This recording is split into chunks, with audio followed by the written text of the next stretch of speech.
नमस्कार। हिंदी मतलब नवीन अवस्थी। अब देखिए, हमने आपको ये कक्षा 11 में साखी पढ़ाई थी। काफ़ी एक एक अर्थ लिख दिया था। तो आप लोग ऐसा करिए, इसको कॉपी में नोट जरूर करते रहिए जो हम पढ़ाएं, तो इससे आपको आसानी से तैयार हो जाएगा। ठीक है ना बेटा? तो आज हम अगला चलते हैं। आज किसी भी प्रकार की बातचीत इसलिए नहीं करूँगा क्योंकि यह हम पार्ट टू पढ़ाएंगे। और इसके बाद में अगर डिस्क्रिप्शन में पार्ट 1 डाल देंगे, तो अगर आपने वीडियो नहीं देखा है तो पार्ट 1 जरूर देखिएगा। ठीक है? तो हम लोग सीधे सीधे चल रहे हैं। चिंता तो हरि नाव की और न चिंता दास, जो कछु चित बे राम बिन सोई काल के पास। चिंता माने चिंता, तो माने तो, हरि माने परमात्मा, नाव माने नाम, और माने और, ना माने नहीं, चिंता माने चिंता, दास माने नौकर या दास माने दास, जो माने जो, कछु माने कुछ, चितवे माने चिंता करते हैं या देखते हैं, राम माने परमात्मा।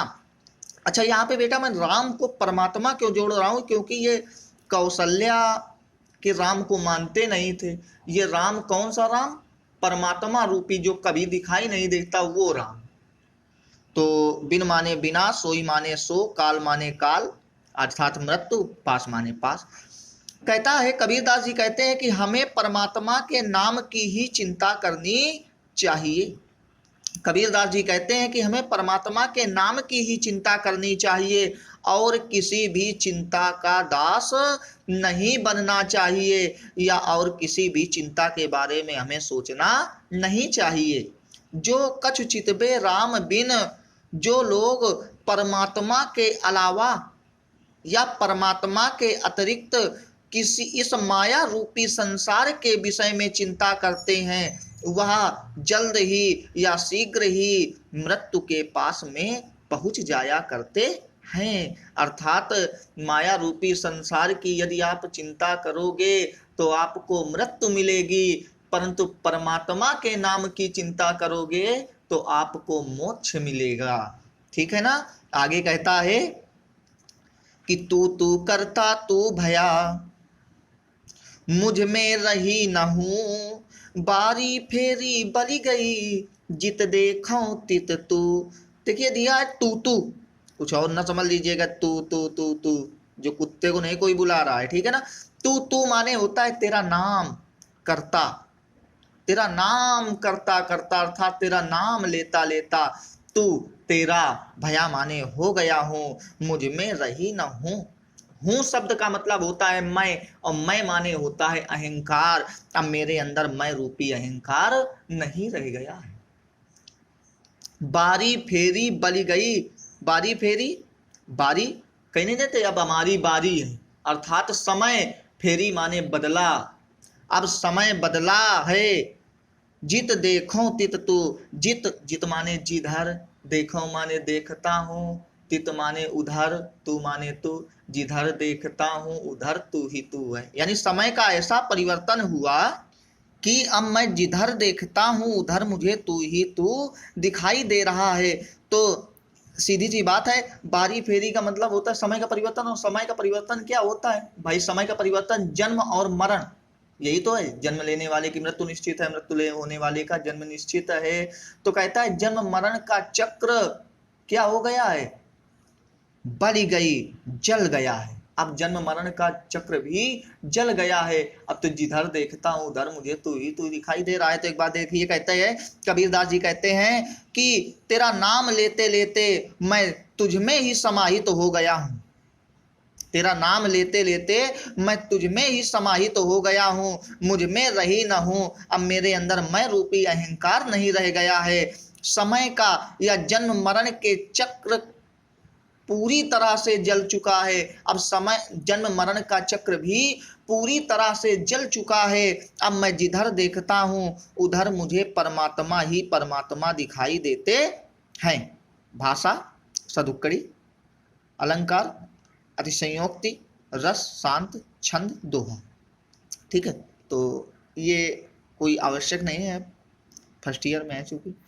आगे कहता है कबीर सूता क्या करे, काहे न देखे जागी, जाके संग तय बिछुड़िया, ताही के संग लागी। कबीरदास जी कहते हैं सूता क्या करे, सूता माने सो करके क्या करे, क्या कर रहा है, काहे क्यों, ना माने नहीं देखे माने देख रहा, जाग माने जग करके।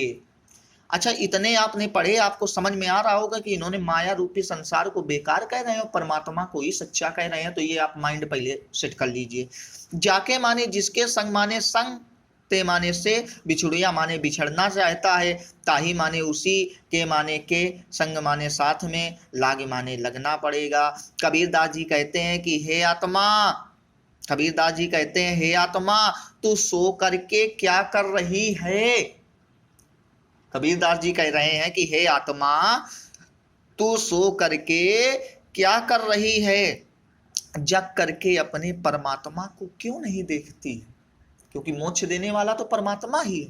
तो कबीरदास जी कहते हैं कि तू सो करके क्या कर रही है, जग करके अपने परमात्मा को क्यों नहीं देख रही है, क्योंकि तू जिसके साथ से बिछड़ना चाहती है या जिसके साथ से अलग होना चाहती है उसी के साथ में तू लग जा, क्योंकि मोक्ष का मार्ग तुझे वहीं से प्राप्त होगा। बोलिए सत्यनारायण भगवान की।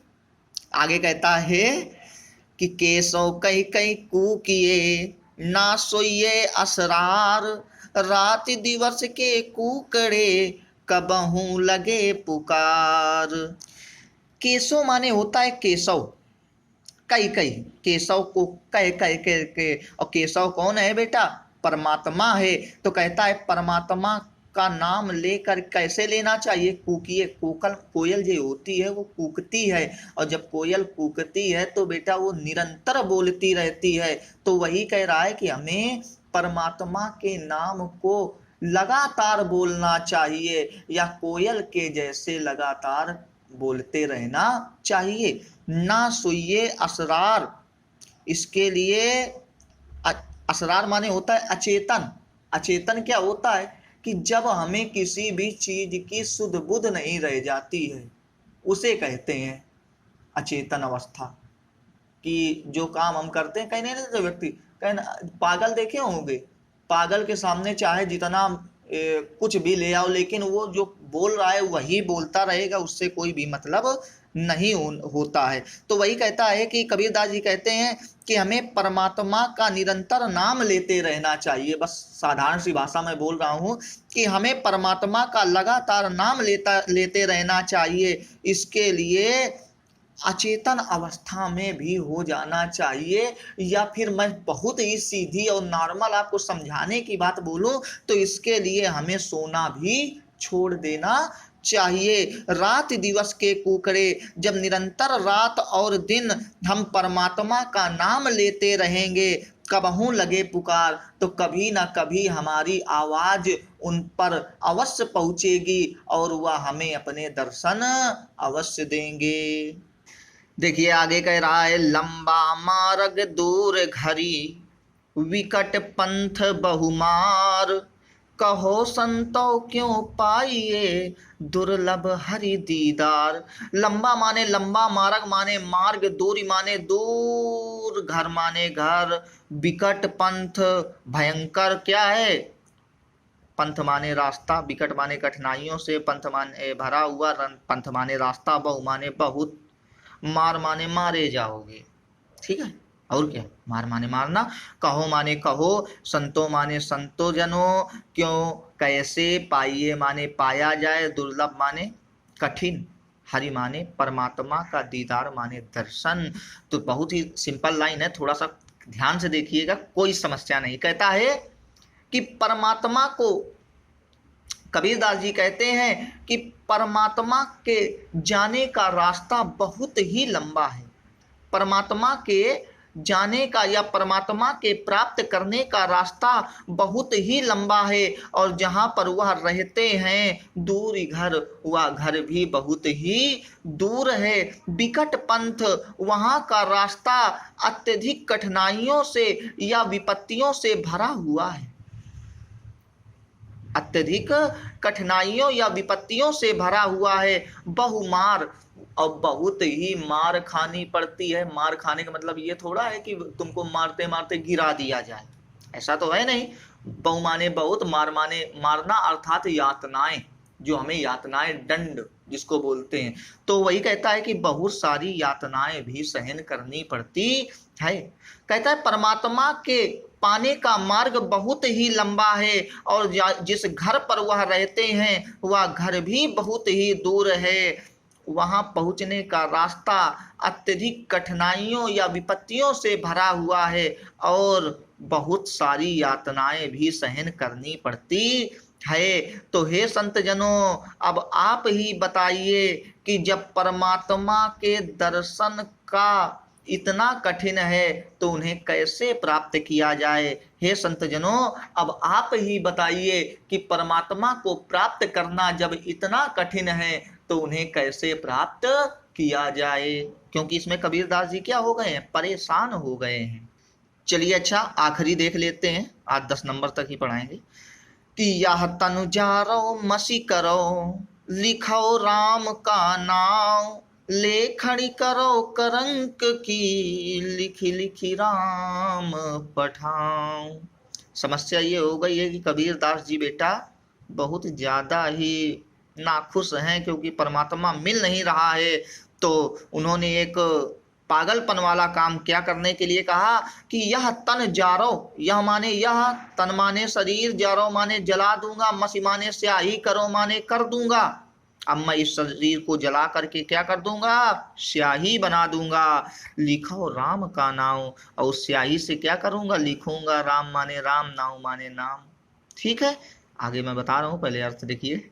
लेखन करो, लेखनी माने लेखनी, अर्थात कलम, करो माने बनाऊंगा, करंक माने हड्डियों की या अस्थियों की, किसी हड्डी को तोड़ूंगा और उसकी क्या बना दूंगा, कलम बना दूंगा। लिख लिख राम पठाऊं, और लिख लिख करके परमात्मा के पास में भेजूंगा। क्या लिखूंगा, वही परमात्मा का नाम लिख लिख करके।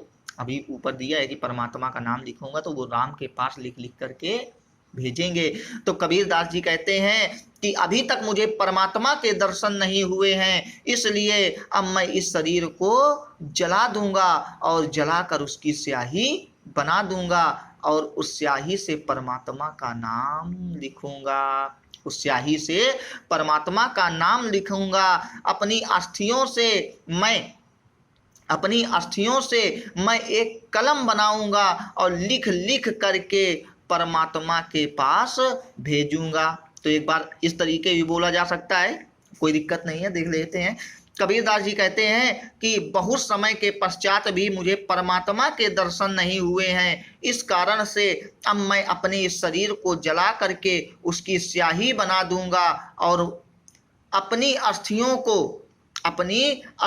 को कलम बना दूंगा या लेखनी बना दूंगा, और परमात्मा का नाम लिख लिख करके मैं परमात्मा के पास भेज दूंगा। ऐसा करने से मुझे परमात्मा अवश्य मिल जाएंगे। तो आज इतना ही। अब समय सीमा होती है, रीजन ये है कि 13-14 मिनट का वीडियो आप लोग ऊब जाओगे, इसलिए आज मैं इतना ही पढ़ा रहा हूँ। धीरे धीरे पढ़िए, कोई समस्या नहीं है। पूरा कोर्स, अगर ऑनलाइन क्लासें भी चालू रहेंगी ना, तो पूरा कोर्स मैं ख़त्म कर दूंगा।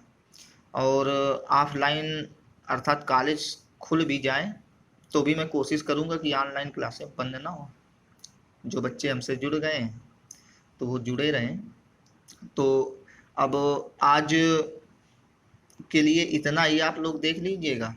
आप लोग दोस्तों को शेयर करिए और सब्सक्राइब करवाइए चैनल, जल्दी जल्दी सब्सक्राइबर बढ़ाइए, तो हम फिर आपको संधियाँ जरूर पढ़ाएंगे। अगर जब तक सब्सक्राइबर नहीं बढ़ेंगे तो फिर हम बेटा संधियाँ नहीं पढ़ाएंगे, ठीक है। तो अब ये आप लोगों के ऊपर है कि आप लोग कितना ज़्यादा सब्सक्राइबर बढ़वाते हैं, ठीक है। तो सबसे पहले तो आप लोग भाई प्रचार प्रसार कीजिए। अगर आपको हमारा पढ़ाया हुआ पसंद आ रहा है तो उसका प्रचार भी तो करिए। तो आज के लिए इतना ही। कमेंट करिए, दोस्तों के साथ शेयर करिए, मन हो तो सब्सक्राइब करिए, और तब तक के लिए धन्यवाद। हिंदी मतलब नवीन अवस्थी।